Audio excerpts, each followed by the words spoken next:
చాలా బాధగా ఉందండి.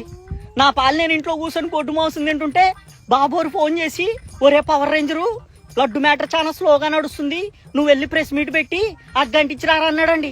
సరే బాబో రెస్యూరెన్స్ ఇచ్చారు కదా, పైగా ప్రభుత్వం మందే, మనల్ని ఎవరు ఆపేదని ప్రెస్ మీట్ పెట్టి 11 రోజులు మాలేసేస్తాను, సనాతన ధర్మాన్ని కాపాడేస్తానని రెచ్చగొట్టి మా తల మధ్య కూడా పెట్టేశాను కదండి.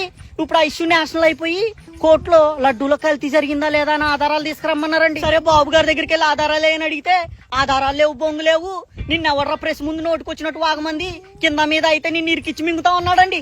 దెబ్బకు బుర్ర పాడైపోయిందండి బాబు. ఇప్పుడు ఇష్యూ సీరియస్ అయ్యేసరికి అబ్బా కొడుకులు ఇద్దరు సైడ్ అయిపోయి నన్ను ఇరికిచ్చి మింగుదామని చూస్తున్నారండి. అప్పటికి చెప్పారండి, ఒరే ఆయన 40 ఏళ్ల చరిత్ర కలిగినోడు, నువ్వు చూస్తే పిల్ల పువ్వుగాడివి, మింగుదామని పోయి మింగించుకొని వస్తామని చెప్పారండి. నేనేం లేదండి. అయ్యో బాబోయ్ చాలా లోతుగా దింపేశాడండి. పెయిన్ తట్టుకోలేకపోతున్నానండి. మీరు మాత్రం కొద్దిగా జాగ్రత్తగా ఉండండి బాబు గారితో.